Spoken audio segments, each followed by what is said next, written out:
vinyl. You'll hear it all on Soundbeat. Soundbeat is produced at the Belfer Audio Archive, Syracuse University Libraries. KSJE is supported by San Juan Regional Medical Center, here for you, providing safe, quality care. Stay informed on the COVID-19 developments to protect yourself and your loved ones at sanjuanregional.com or the COVID-19 information line at 505-516-0938 or 888-949-5387. San Juan Regional Medical Center, caring for the Four Corners since 1910.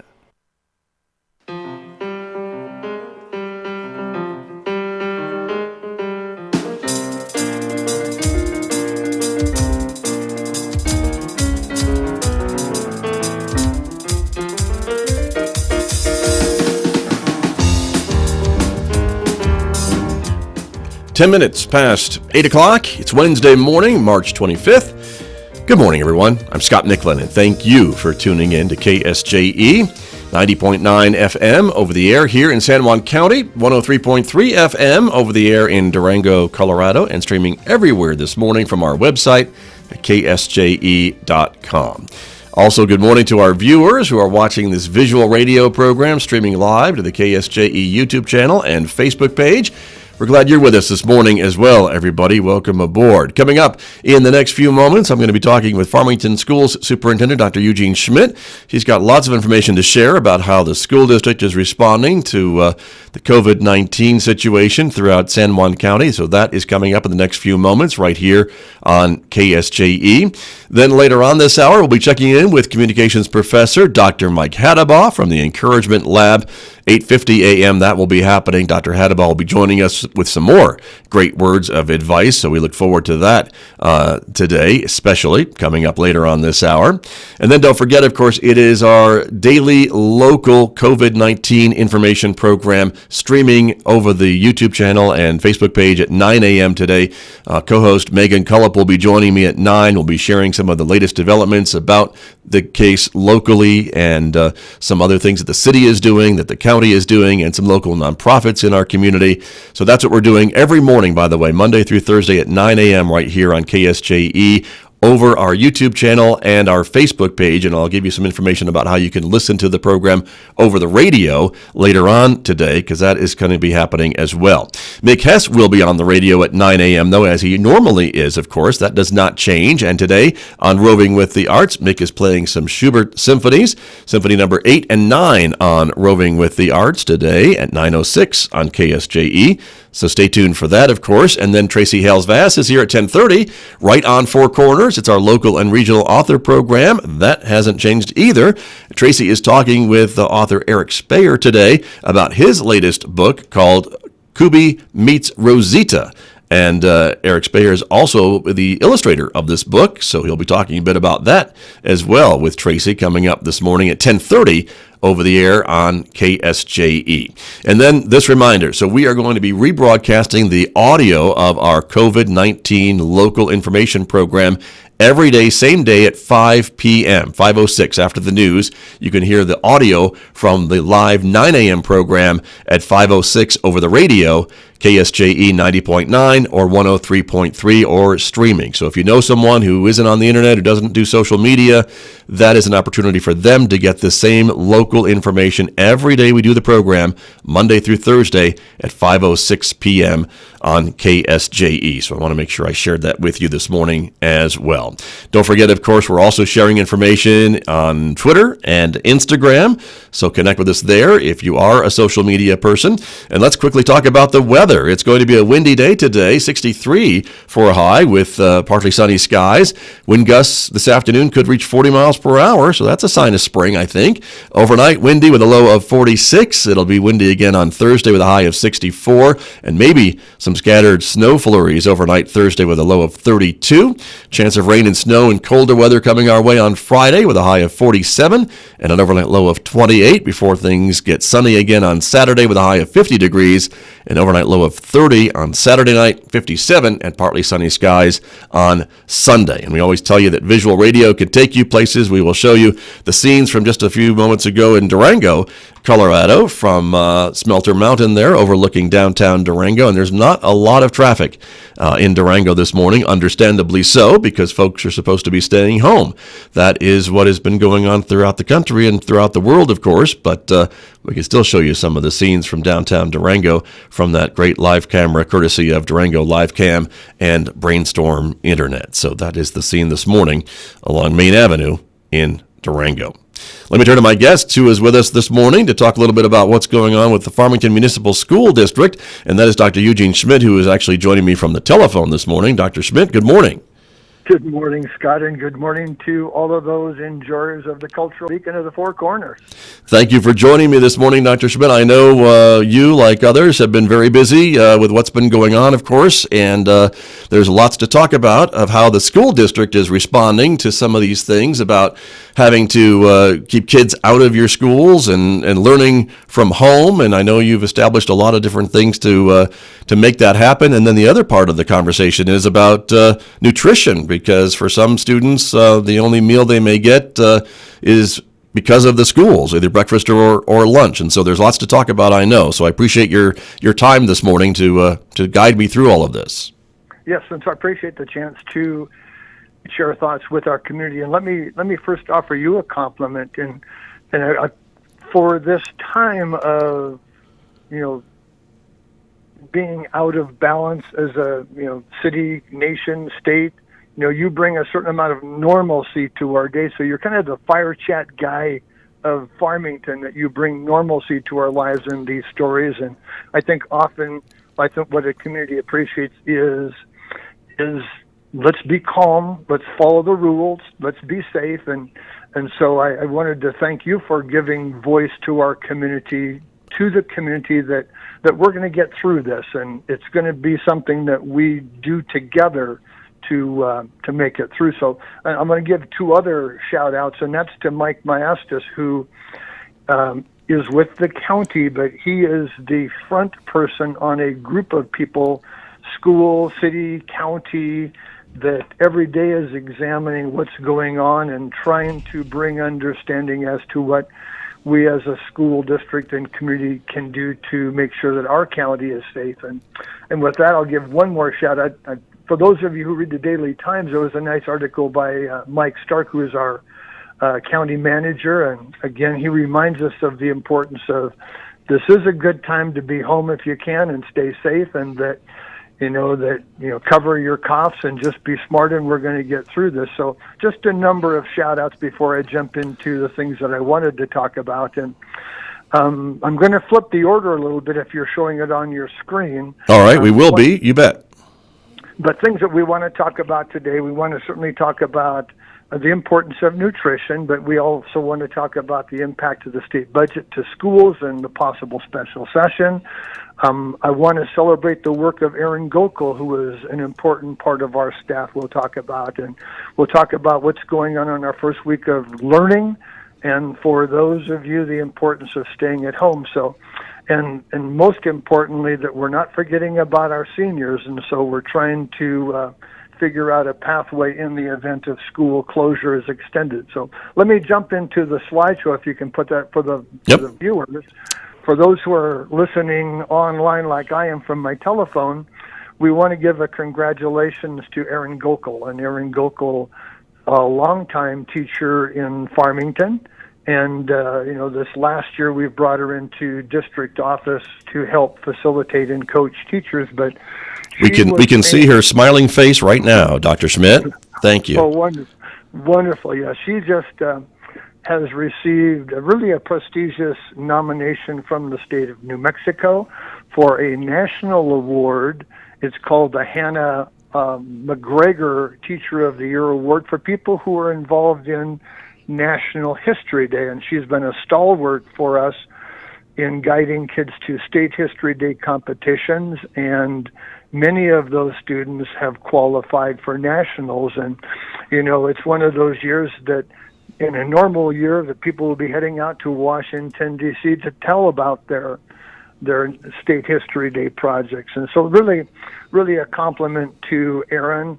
For me, it's especially touching because the listening audience would not know that I was a high school history teacher in a former life. And when I was high school principal, we were also actively involved in encouraging kids to participate in state and national history day. So this has a personal meaning, but also I think a congratulatory thing from our community to really a skilled educator who is now sharing her talent with all of the teachers across the district. So a nice little shout out for Erin. Very much so. Congratulations to her, and thank you for sharing that this morning, Dr. Schmidt. Yeah, now if I can jump into what's going on in the world of state budgets, and this is there's just a lot of moving parts, and I'm sure that you will be having this conversation with our representatives and our local senators and others, but it seems like since the governor signed this state budget back in mid-April, the whole world has flipped, and the economy, price of oil has dropped, gross receipts taxes have diminished, and so it is not surprising that there's a call for a special session. The governor has heard that, and at some point, whether it be April, May, June, or July, I think that we're going to see some calling of a special session to revisit the budget. And so for a school, what does that mean? We had expected, when the economy was producing more revenue, a new infusion of state dollars, and there was talk about an average of a 4%, staff salary increase, new monies to help at-risk kids. Those things are still in the state budget until they're not. Right. And so our school district, even as we watch what's going on with oil prices, the increase in the numbers of people who have lost their jobs through layoffs and the downturn in the economy, that we will be building a budget that we will present to the board in April. I say we. We had a budget committee that had met to come up with an original thing, but now that we can't meet as a group, we'll be sharing some thoughts back to the committee. So my chief financial officer, Bobby Newland, and I will be putting together some adjustments that perhaps scale back some of the things that we were originally thinking about, now that we anticipate the state will be reducing our budget. So sure. And Dr. Schmidt, I would assume that maybe some of the things too that was recently passed by the U.S. Congress may be coming to help the states as well, and so this could have another impact on how much cuts would be made to a state budget or things along that line, or how maybe some of these federal dollars could fill in the gaps on the statewide, and all that is still up in the air, I know, because that's still moving through Congress, of course. So I assume part of this is all part of these calculations, right? Yes, and that's good for the federal government that recognizes that they can help states, and I'm very excited. That's one of the dynamics that I'm sure the governor and others are trying to understand.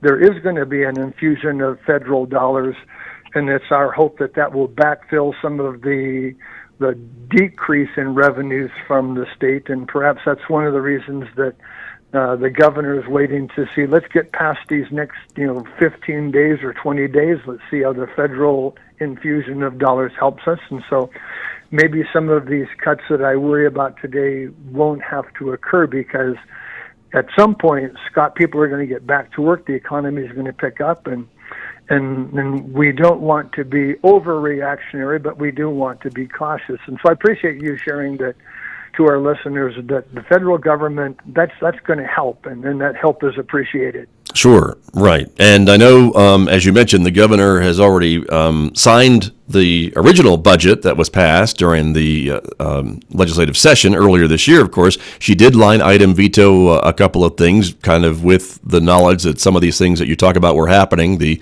cratering of the price of oil and some of these other things. But she does leave the door open for this special session, as you mentioned, later on this year. I guess in material of that, you still need to have a budget in place and approved by the Public Education Department by when? Sometime in May? Yes, and as our listeners would expect, our budget is supposed to be balanced. Right. And so we can't run a negative balance. And so, we are trying to be cautious. As the community knows, we have a 7% cash reserve that we carry monies are available if there is a downturn, that we can continue to, maintain levels of employment. So we'll be watching that. And again, I want to say it's April 9 is when I'll be taking a recommendation to the board in probably some kind of digital or online meeting like you and I are having right now, as opposed to some, let's gather in the central office and have a meeting. So we'll be taking a recommendation to the board on April 9th that we will then be submitting to the state, as you say, before the 1st of May. So we'll be watching for that. We'll try and get as much information as we can out to the public. The community knows that I'm, penning daily briefings to the community, and so I would encourage people to look at the school website on a daily basis. Letters from the superintendent should be visible on the front page, and just to keep advised as to what we're doing, and including that we'll begin to have conversations about the budget. Very good. Well, Dr. Schmidt, that's encouraging news. And let me ask you about your students and about your teachers and your staff, because again, as you've mentioned, spring break came, and the world after spring break is a lot different than it was before spring break for all of us. And you and your students and teachers and staff are no exception, of course. And so give us an update on what your students are expected to be doing and your teachers are doing and those types of things, if you wouldn't mind. Yes, and I certainly want to begin just by thanking our students, staff, and community, because you'd be so proud of how people are working collaboratively to make this educational time meaningful to kids. And for the community, we'll be posting more information, but here's what we're trying to do. It's kind of like the COVID-19 plan that we put into place, as people are doing what we're calling remote or home learning. And the first thing that we're going to be trying to implement over these 2 weeks while the state decides if we're going to continue the closure even beyond April 6th. But we're really trying to focus on an implementation of a learning opportunity that allows kids in grades pre-K through 11 an optional learning opportunity that is designed to maintain or sustain where we were at the time of the closure before spring break. So I'll rephrase that again. Until we see what happens in the next 2 weeks, we're going to be trying to provide online activities and learning opportunities for kids in pre-K through 11 that allow them to not fall back from where they were at that moment of time for spring break. The 12th graders is a little different situation because we have kids racing to accumulate credits to graduate.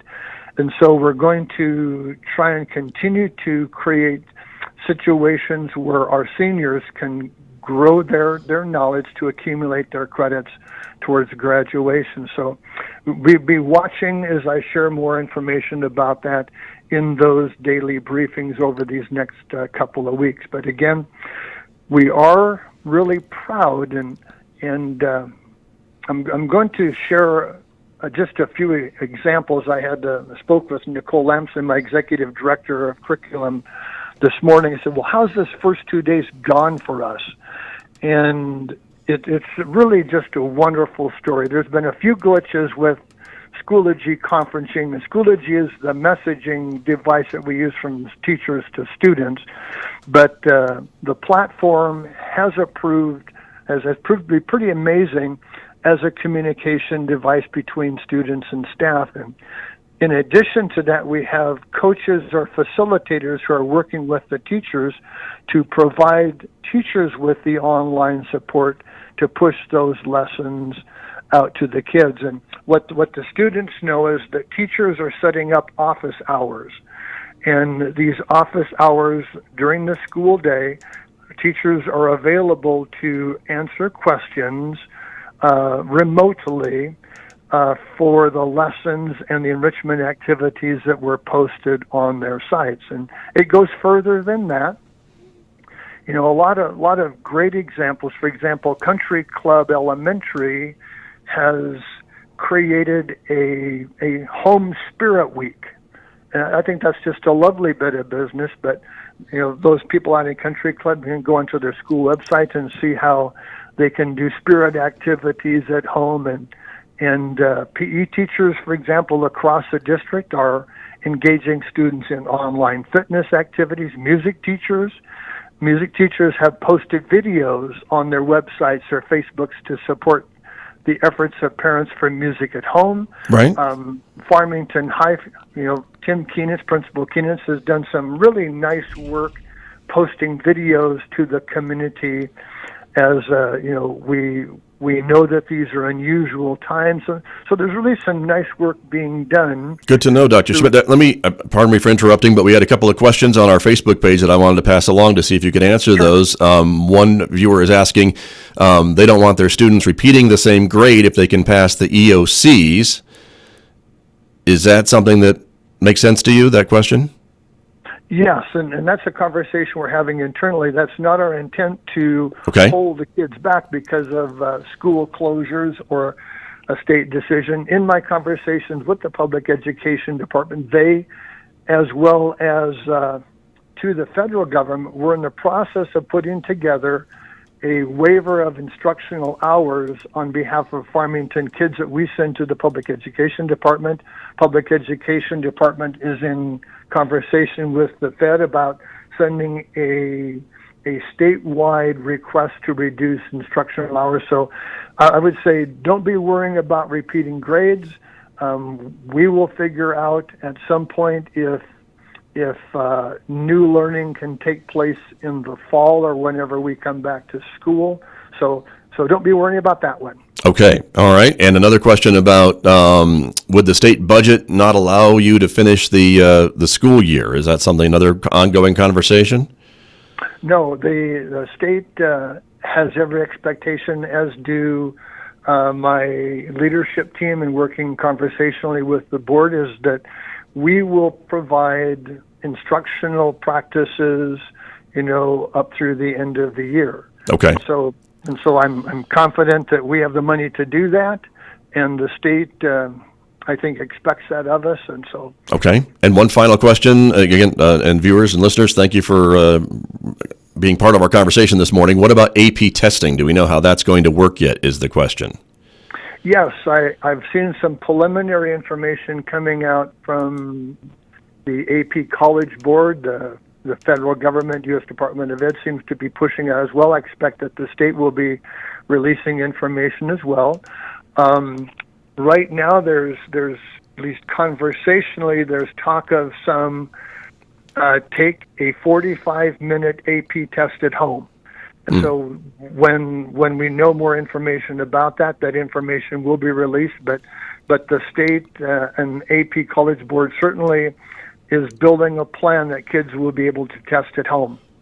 Okay. Very good. Thank you, Dr. Schmidt. Those are the questions that have come in since we've been talking this morning, so I'm sure that the viewers and listeners appreciate that. And going back to some of the things that we were talking about, of course, you've got instructional learning, of course, for your students. Farmington schools may be in a bit different situation than other neighboring districts because of your laptop program. I imagine those are becoming pretty invaluable with this situation, right, for your students?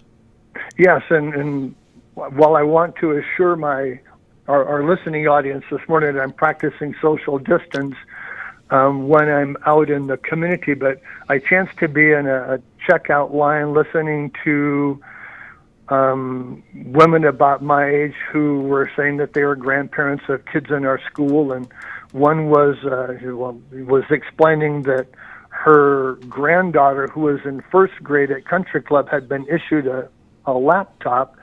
And, you know, she was explaining to her friend how the girl knew how to use it, was logging on to connect with the school teacher. So I thought that was a wonderful story. The lady then says, well, I've got a 9-year-old in the school system, and whenever I need help on my computer, I call up my 9-year-old. There you go. And so good for Farmington that has tried to be proactive, and this would not have been possible without voter support that provided those laptops years and years ago.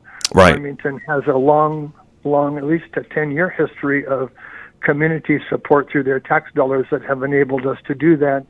I think never anticipating that this would be one of those ways that we would get to that, to the use. And so it is out there, and I compliment our teachers. And if I can give a few other shout outs, I want to talk about the work of our librarians who are also connecting with families to provide online reading and book checkouts. And so there are ebooks and things that, that if you go to the school websites, to your librarians, these are safe sites that kids can go to do enrichment reading as well. And anyhow, just let me share just how proud I am of the school leaders and the teachers, instructional support teams, and the students and parents in their response. We're 2 days in. It may well be that we look at something beyond April 6th, and so we're watching for the public education department to give us guidance. But we're going to make time meaningful. School teachers have instructional office hours that they've posted, and we will continue to support kids. Right. And the other thing would be your teachers are going to be reaching out to students if they haven't already, I imagine, with lesson plans and more information about that, how that's going to work. Yes. Teachers will continue to be sending out information. Some teachers have their little classroom website. They have Facebook postings through their schools. And Schoology, certainly, Schoology is that conferencing that they should look to first. Okay. And posting office hours, I guess, so if students did need to reach out to their teacher, they would know when the best time to get a hold of their teacher. Is that how that would work? Yes, I would say that I'll be reaching back to the curriculum department today to have and to ensure that every school site has those office hours listed on their school's websites. Got you. And I guess what this is teaching all of us, Dr. Schmidt, is maybe just how important our world is now online. And for I know here at the college, and for some of my students who I teach here at the college, it's been so important to make sure they have access to get online, to be able to stay connected during these times. And even though Farmington has laptops and some of these programs in place, I imagine you still have families in your district and of your students who don't have reliable connectivity, and that's got to be a concern for you too. Yes, and so I'll speak from that from 2 points. One is that because we do have office hours and we're encouraging kids to lock in, that becomes almost a wellness check for our students, and it gives us a chance to monitor that people are safe at home and following the rules. The second part of your conversation, there are a number of kids whose families do not have access to internet, and there's a number of ways that we're trying to accommodate those needs as well. Okay. We'll be looking at how we might deliver learning packets through bus drivers when they deliver school meals, and also for those families that don't have access to internet but come to school sites to pick up their grab-and-go meals. It's right. possible that while they're in the school parking lot, they could download those lessons. And so there's a number of ways that we're looking at to accommodate everyone's needs, and we'll continue to do that. Great. Good to hear that. And I guess when they're in the parking lot, you're saying they could use the school's Wi-Fi in the parking lot from the safety of their vehicle to get connected to do some of these things that they need to do for just a few minutes, right? Yes. Yeah, they could use that time to upload lessons and download what they've done. Right. That makes sense. Well, Dr. Schmidt, we just have a couple of minutes remaining this morning, and again, I appreciate you spending the time with me to update our listeners and viewers about how the school district is meeting these challenges. And it is certainly an unprecedented time. I imagine in your storied career in public education, you haven't dealt with something exactly like this before. Yeah, I think that we had one time where I'm from the state of Washington, and Mount St. Helens blew up and erupted, and we had 17 days of trying to figure out how to run school. Okay. And so, but in terms of pandemics and things, this is a test of resolve for all of us, but it is also an opportunity to show that things that may be inconvenient, we can make convenient through working together. Very true.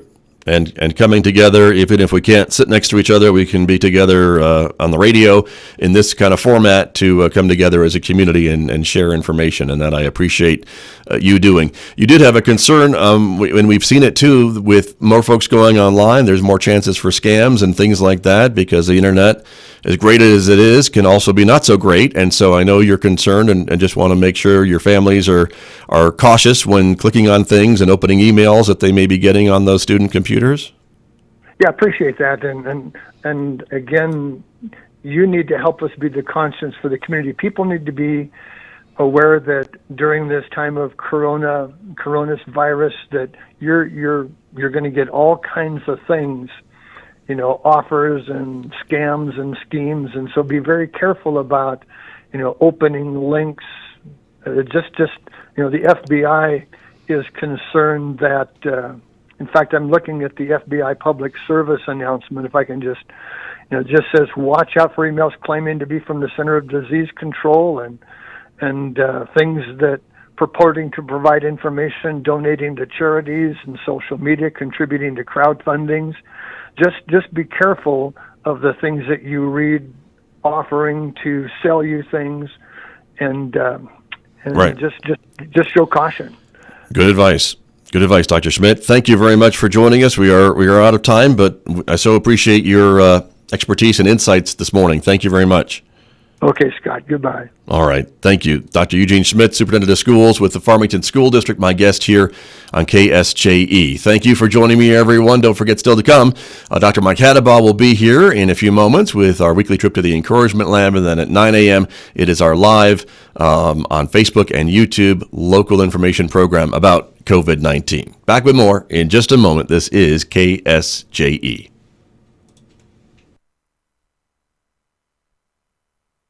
This program on KSJE is supported by Citizens Trust and Investment Corporation, providing a competent, innovative, and caring team of professionals to serve wealth management, trust administration, employee benefit plans, retirement planning, and estate settlement needs. Find out more about Citizens Trust and Investment Corporation at 505